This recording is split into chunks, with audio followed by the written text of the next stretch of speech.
My wife just left me and the twins, and then suddenly reappeared to sue me for 50% of my assets. I got revenge, and now she's nobody. I'm 42, a lawyer, and the owner of a law firm I built from nothing. I've always prided myself on being detail-oriented, precise, and in control. I thought I had my life together. An amazing wife, Michelle, who I'd been married to for 14 years, and two twin boys, Tyler and Logan, who were the center of my universe. We had the kind of life I thought most people would envy. A successful business, a stable home, and a family that was supposed to be happy. But the thing about life is, no matter how carefully you plan and execute, you can't always see the cracks until it's too late.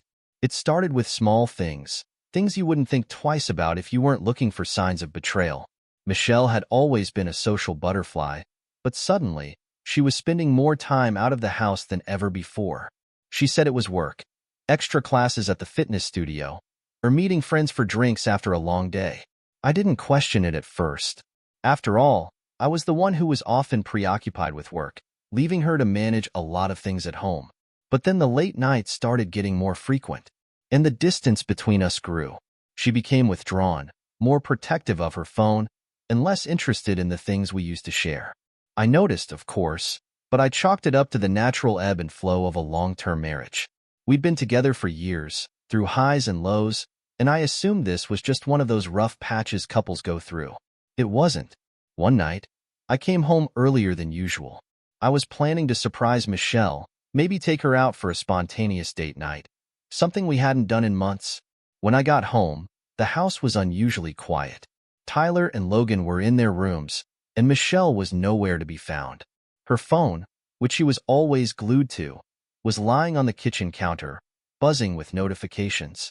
Out of curiosity, or maybe a growing sense of dread, I glanced at the screen. It was a series of messages from someone I didn't recognize.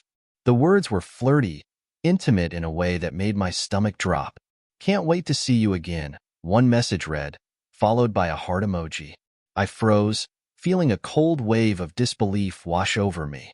This wasn't happening. Not to me. Not to us. I wanted to confront her immediately, but I held back. Instead, I spent the next few days watching, waiting, trying to figure out what was going on without tipping her off. It didn't take long for the truth to hit me square in the face. Michelle wasn't just pulling away from me emotionally. She was involved with someone else. I still didn't know who he was, but the betrayal was there, plain as day.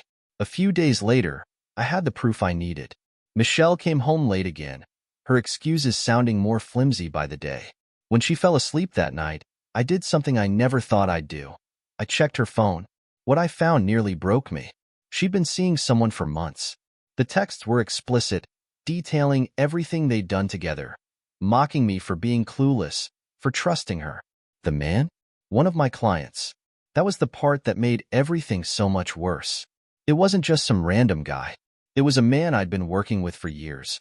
A man who had sat across from me in my office, laughing, shaking my hand, thanking me for helping him with his legal troubles, all while he was destroying my marriage behind my back. I felt sick. I wanted to throw the phone across the room, smash it, scream. Anything to release the fury boiling inside me. But I couldn't. Tyler and Logan were upstairs, completely unaware of the storm brewing downstairs. I couldn't let them see me like that. So, I put the phone back down, closed my eyes, and tried to breathe through the overwhelming surge of anger and betrayal. The next day, I confronted Michelle. I couldn't keep it in any longer. I told her I knew everything, that I'd seen the texts, that I knew who she'd been seeing. I expected her to deny it, to try to explain it away, but she didn't. She just stood there, cold and defiant, like she didn't even care that her lies had been exposed. "I needed more than you could give," she said, her voice dripping with indifference. "You were never here. What did you expect?" Her words hit me harder than anything I'd read in those texts. I'd been working hard, sure, but I always thought I was doing it for us, for the boys, for our future. Hearing her blame me for her affair, as if I'd pushed her into it, was like being kicked while I was already down. In the end, she didn't fight me when I told her it was over. She packed her things and moved out within a week. The boys stayed with me. She said they were better off with me, as if she didn't even want to fight for them. And maybe she didn't. Maybe she was just as done with them as she was with me. But that wasn't the end of my unraveling. No, things were about to get much, much worse. A month after Michelle left, I started noticing problems at my law firm. It began with a few missing files, cases that had mysteriously gone cold, and confidential information that I was sure I hadn't shared with anyone outside the firm. At first, I thought it was a simple mistake. Maybe something had been misfiled or forgotten in the chaos of everything happening in my personal life. But the more I looked into it, the more I realized this wasn't just a simple error. Someone inside my firm was working against me. I'd built this business from the ground up. I'd hired every person who worked there, trusted them with my life's work, and now one of them was betraying me. After digging deeper, I found out it was Michael, one of my junior partners, someone I'd mentored for years. He was feeding information to a rival firm, stealing clients, and setting himself up to start his own practice behind my back. He'd been poaching clients for months, using every bit of knowledge and experience I'd taught him to undercut my business. I couldn't believe it. Michelle's betrayal had been personal, but this was an attack on everything I'd worked for, everything I'd sacrificed to build. I confronted Michael. Like Michelle, he didn't deny it. He just smiled and shrugged, as if it was all part of the game. He didn't care about the firm, about me, or about the years I'd spent helping him become a successful lawyer. He only cared about himself, about taking what I'd built and using it for his own gain. The anger I felt toward him was almost worse than what I felt toward Michelle. He wasn't just some opportunist. He was someone I'd trusted, someone I'd invited into my business, into my life. And he'd gutted me from the inside. I fired him on the spot, but the damage was already done. Clients had been stolen, contracts were broken, and my firm's reputation was on the line. I had to scramble to save what I could, but I felt like I was running out of options. Every day, I found more evidence of what Michael had done: emails, messages, stolen files. It was like watching a slow-motion train wreck, knowing there was nothing I could do to stop it. To make matters worse, I still had Tyler and Logan to think about. They didn't know what was happening behind the scenes. As far as they were concerned, everything was fine. I was trying to keep their lives as normal as possible, even though mine was falling apart at the seams. I made it to their soccer games, helped them with their homework, did everything I could to keep up the facade. But inside, I was dying. I couldn't sleep. I couldn't eat. I couldn't focus on anything except the feeling of everything I loved slipping through my fingers. And then, the final blow came. 2 weeks after firing Michael, I got a letter in the mail. It was from the law firm he'd joined. They were suing me, claiming I'd wrongfully terminated him, that I'd sabotaged his career, and that I owed him damages for lost income. I couldn't believe it. The audacity of it all. The man had stolen from me, betrayed me, and now he was suing me? I felt like I was losing my mind. Every time I turned around, there was another attack, another betrayal. My wife, my business, my reputation, everything was crumbling. And no matter how hard I tried to hold it all together, it kept slipping through my fingers. I haven't told Tyler and Logan any of this. They still think everything is normal. I don't know how much longer I can keep up the act, though. I'm scared that one day soon, I'm going to break, and they're going to see me for what I am.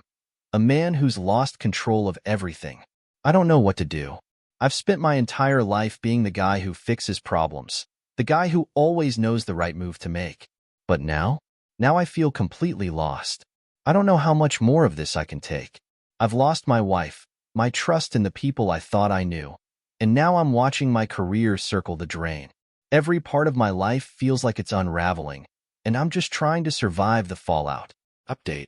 A few weeks passed after firing Michael, and I was still dealing with the fallout at my firm. My reputation had taken a hit, clients were hesitant to continue working with me, and my once thriving business was now barely keeping its head above water. The worst part was that the lawsuit from Michael was looming over me, draining my energy and focus every single day. I hadn't heard from Michelle since she moved out. Our communication had been limited to the absolute necessities regarding the boys, but other than that, we were living separate lives. I didn't have the strength to fight with her anymore. After all, she was gone, and I thought that was the end of it. She'd betrayed me, and I'd accepted it. What else was there to do? That was until the second wave of betrayal hit. It started innocently enough, with a letter. I remember opening the mail one morning, half asleep, and seeing Michelle's name on a legal document. At first, I thought it was something routine, perhaps something to do with the boys. But as I read the contents, my stomach dropped. It was a lawsuit. Michelle was suing me. The papers outlined her demand for half of everything. Half the business, half our savings, half the house. I couldn't believe it. After all we'd been through, after everything she had done, now she wanted to take away everything I had left. I felt rage like I'd never felt before. It wasn't enough that she'd left me for another man, or that she'd shattered our family. Now she wanted to destroy me financially. I called my lawyer, Robert, an old friend who had been with me since the early days of my career. He was shocked when I told him what was happening. We set up a meeting to go over the details, and that's when I learned the full extent of the situation. Michelle had hired Michael as her lawyer. That's right. The same Michael I'd fired for stealing clients and sabotaging my firm was now representing my wife in her attempt to take me for everything I had. The sheer audacity of it all left me speechless. Michael wasn't just content with trying to destroy my business. Now he was coming for my personal life as well. It was a calculated move, a vindictive play, and it worked. I was furious. The lawsuit claimed that Michelle had been entitled to half of everything we owned, including the firm. She was arguing that she had contributed to my success by taking care of the household and raising the boys while I worked. She wanted alimony, child support, and a 50% share of all assets. It didn't matter that she had left me for someone else. In the eyes of the law, none of that mattered. What mattered was the numbers, and Michael knew how to play the game. Robert assured me that we had a strong case to fight the claims. We could prove that most of my assets were tied up in the firm, which Michelle had never been involved in. We could also argue that my income was tied to the future success of the business, which had taken a severe hit since Michael's betrayal. But even with a solid defense, the idea of going through a long, drawn-out court battle with my ex-wife made me sick to my stomach. We set a court date for the hearing, and over the next few weeks, my life descended into chaos. Michelle had always been someone who cared about appearances. She was the kind of person who liked to play the victim, and she used that to her advantage now. She started spreading rumors among our mutual friends and the community, painting me as the heartless husband who had neglected her for years while she held the family together. People started taking her side, believing the story she was selling. Suddenly, I was the villain in a narrative I hadn't even written. The day of the hearing finally arrived. I walked into that courtroom with a sense of dread hanging over me like a cloud. I wasn't just fighting for my business or my financial security. I was fighting for my reputation, my dignity, and everything I had left. Michelle was there, sitting confidently beside Michael, looking as if she had already won. Our judge was a middle-aged woman named Judge Karen Thompson. She had a reputation for being tough but fair, and I hoped that her sense of justice would see through the lies and manipulation that Michelle and Michael had spun. But the moment Michael stood up to present his case, I knew we were in for a battle. Michael was smooth, polished, and manipulative. He presented Michelle as the perfect wife and mother, a woman who had sacrificed everything for her family, only to be left in financial ruin by a husband who had spent more time at the office than at home. He made it sound like I was some absentee father who had neglected my responsibilities, and that Michelle was the one who deserved compensation for all the years of suffering she had endured. He pulled out every trick in the book. He had witnesses testify to how often I worked late, how Michelle had been left to manage the house and the boys on her own. He even had some of my former clients testify, claiming that I had prioritized my career over my family. I sat there, listening to all of it, feeling the weight of the lies pile on top of me. Robert tried to fight back, pointing out the discrepancies in their claims, showing the court that Michelle had been the one to leave, that she had been unfaithful, and that she had done nothing to contribute to the business. But it was an uphill battle. Michael was a master at twisting the facts, and Michelle played her role as the victim perfectly.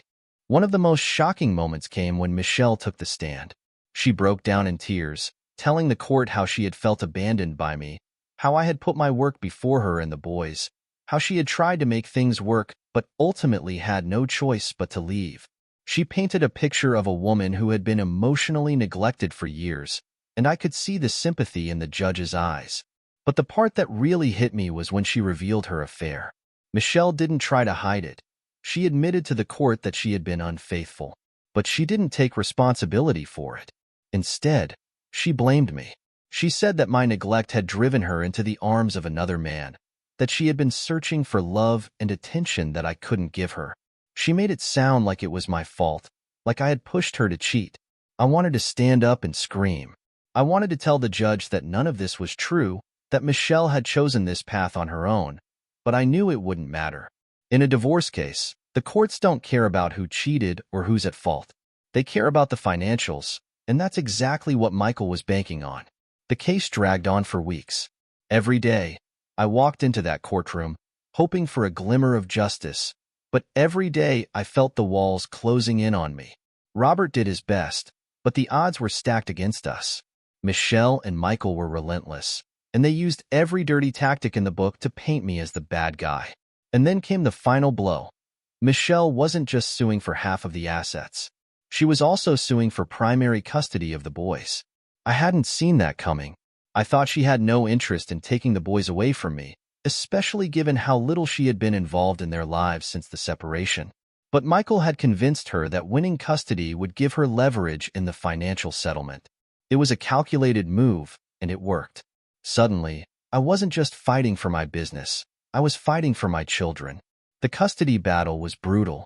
Michelle made me out to be an absent father, someone who had been too consumed with work to care for his sons. She brought in character witnesses, her friends, former neighbors, people who claimed that they had seen me neglecting my responsibilities as a parent. It was all lies, of course, but in the courtroom, perception is everything. I fought back with everything I had.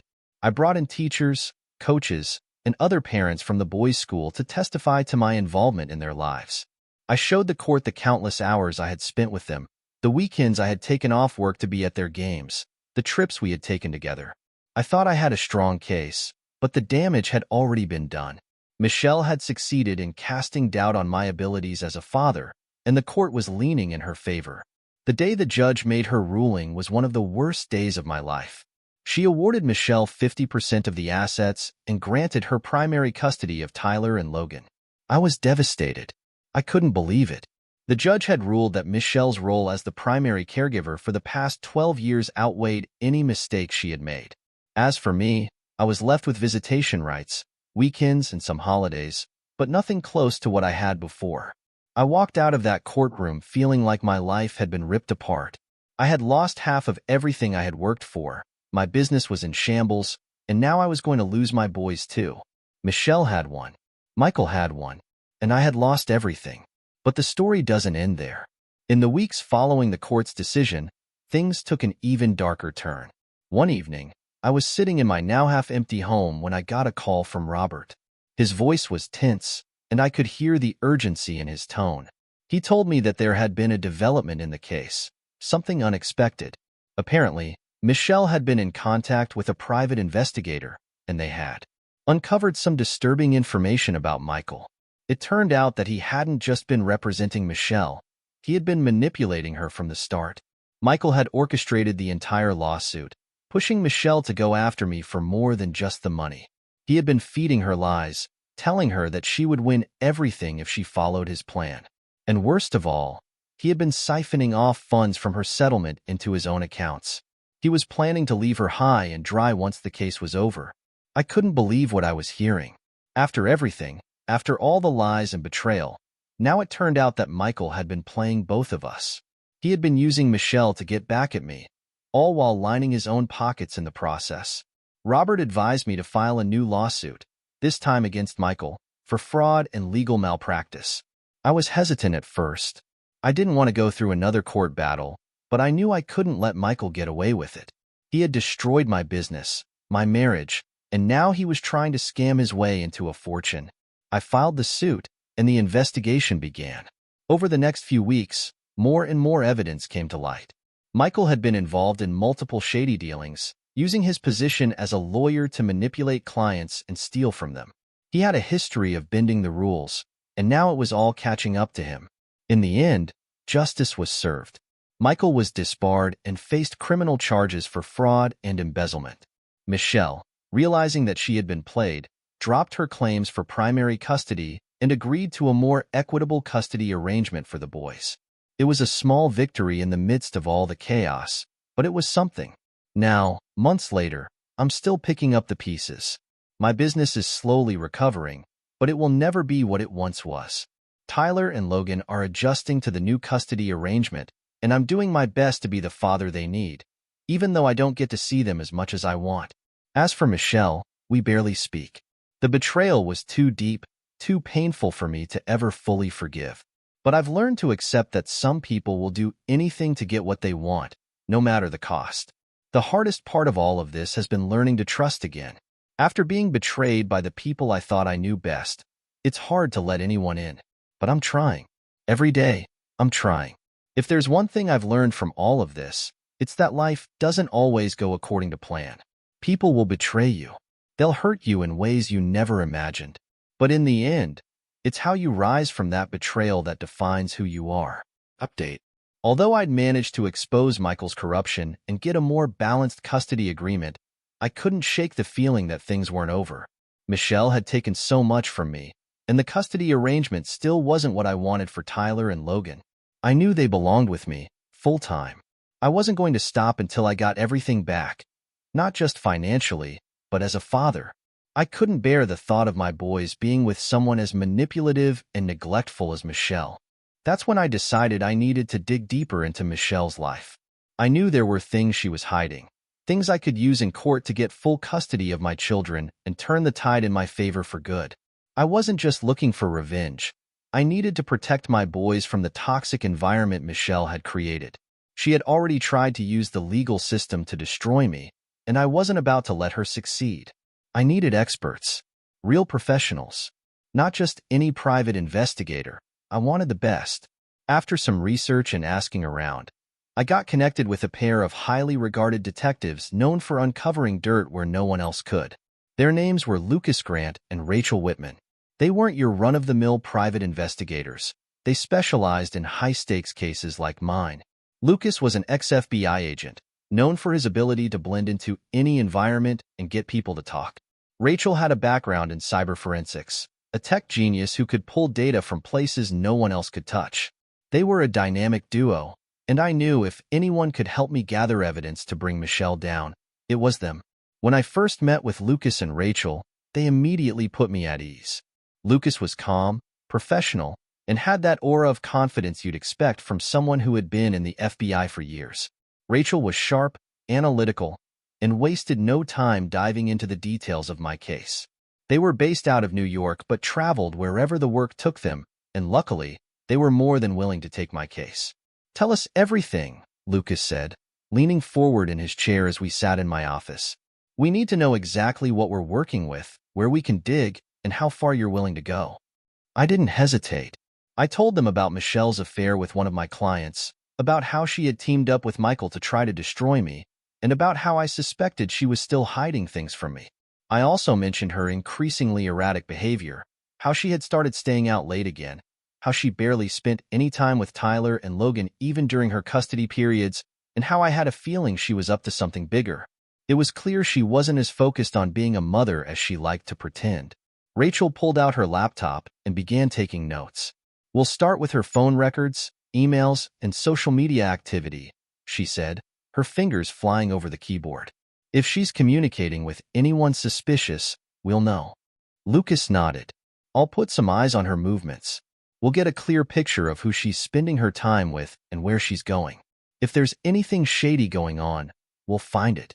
For the next few weeks, Lucas and Rachel worked tirelessly, gathering every piece of evidence they could find. Lucas followed Michelle discreetly, tracking her movements and documenting every place she went. He was careful not to tip her off, using disguises and changing vehicles regularly so she wouldn't catch on. Meanwhile, Rachel hacked into Michelle's digital world, uncovering a treasure trove of information that would prove invaluable in court. The first shocking discovery came from Rachel's investigation into Michelle's finances. It turned out Michelle had been siphoning money out of our joint accounts for months, long before she filed for divorce. She had been quietly funneling money into a private offshore account, which she'd kept hidden from both me and the court. This was more than just deception. It was theft, plain and simple. Rachel even found records of expensive purchases Michelle had made under fake names. Luxury items, vacations, all paid for with money that should have been split between us during the divorce. But that wasn't the most damning part. The real bombshell came when Lucas discovered who Michelle had been meeting late at night. It wasn't just a random fling or someone new. It was her fitness class assistant, Derek, someone she had been working with closely for years. But what was even more shocking was the nature of their relationship. Lucas followed them to a hotel one evening and captured footage of them not only engaging in the affair, but using the time together to indulge in reckless and negligent behavior, including neglecting responsibilities toward the boys. Even worse, Lucas found that Michelle had brought Derek around the boys during her custody time. Tyler and Logan had mentioned Mom's friend before, but I had brushed it off, thinking it was harmless. But Lucas captured evidence of Derek acting aggressively in front of the boys, yelling at them, forcing them to stay quiet while he and Michelle were busy in the next room. It was clear that Michelle wasn't providing a safe or nurturing environment for Tyler and Logan. Armed with this new evidence, I knew I had to act. I couldn't let Michelle continue to have any part of Tyler and Logan's lives. The boys deserved better, and I was going to make sure they got it. I immediately contacted Robert and laid everything out for him. The money theft, the affair with Derek, the neglectful behavior toward the boys. He was stunned by the level of evidence we had, but he agreed it was enough to launch a new lawsuit. This time, we were going for everything. I filed for full custody of Tyler and Logan, and I sued Michelle for financial fraud, demanding she return every cent she had stolen from our accounts. The new court proceedings were set in motion, and this time, I felt more prepared than ever. I wasn't going to let her manipulate the system again. I had Lucas and Rachel's evidence, and I had a renewed sense of determination. This time, I was fighting not just for myself, but for my sons. The court date arrived faster than I expected, and walking into that courtroom, I felt the same tension as I had the first time. But now, I was armed with the truth, and I knew Michelle's lies couldn't hold up under scrutiny. This wasn't going to be about her playing the victim anymore. This was about exposing her for who she really was. Michelle showed up to court with a new lawyer, a young, slick-talking guy named Victor Stein, who I could tell was going to try to pull the same tricks Michael had. But he wasn't prepared for what we had. Robert took the lead, and we didn't waste any time. We presented Rachel's findings first, laying out the financial fraud in excruciating detail. The offshore account, the secret purchases, the forged names, every last bit of it. Michelle's face went pale as the evidence was laid out before the court. She had no way to explain it, no plausible deniability. She had been caught red-handed. But the real turning point came when Lucas took the stand. He provided detailed surveillance of Michelle's behavior during her custody time with Tyler and Logan. The footage of her sneaking off with Derek while the boys were left alone in the hotel room, the aggressive confrontations between Derek and the boys, and the general negligence. It was all there for the judge to see. Michelle's lawyer tried to object, claiming that the evidence was obtained illegally, but the judge overruled him. Lucas had done everything by the book, and there was no way out for her. The judge, visibly disturbed by what she had seen, called for a recess to review the evidence. When court resumed, it was clear which way the wind was blowing. Michelle's once confident demeanor had crumbled, and she sat at her table, staring down at the floor, unable to meet my eyes. The ruling came swiftly. The judge granted me full custody of Tyler and Logan, with no visitation rights for Michelle. She deemed Michelle's behavior as negligent and unfit for parenting. The financial fraud was also ruled in my favor, and Michelle was ordered to repay every cent she had stolen, plus damages. It was a complete and total victory. But even in victory, I didn't feel the triumph I had expected. As I walked out of the courtroom, I thought about Tyler and Logan, about how much they had been through and how much they would have to process in the coming months. They were still young, but I knew they would have questions about why their mother wasn't in their lives anymore. I would have to be the one to explain that to them, to help them heal and move forward. In the end, I wasn't fighting for revenge. I was fighting for my son's future. And in that sense, I had won the most important battle of all. After the court ruling, life began to stabilize. Michelle disappeared from our lives, moving out of state to avoid the public fallout of the case. I focused all my attention on rebuilding my relationship with Tyler and Logan. The firm was recovering, slowly but surely, and though the road ahead was long, I knew I could handle whatever came next. Lucas and Rachel became more than just hired help. They became friends. I kept in touch with them, grateful for everything they had done to help me uncover the truth. They had been the key to turning the tide in my favor, and without them, I don't know if I would have ever been able to put my life back together. Now, as I sit here, reflecting on everything that's happened, I realize that betrayal, while devastating, doesn't have to define you. It can break you down, tear apart everything you've built, but in the end, it's how you rise from the ashes that matters. I've learned more about myself in the past year than I ever thought possible. I've learned the strength that comes from fighting for what you love, the resilience that grows from standing your ground when everything feels like it's falling apart. Most of all, I've learned that the people you trust can betray you in ways you never imagined, but you can survive it. And not only survive, but rebuild stronger, smarter, and more determined than ever. Subscribe to updated stories every day.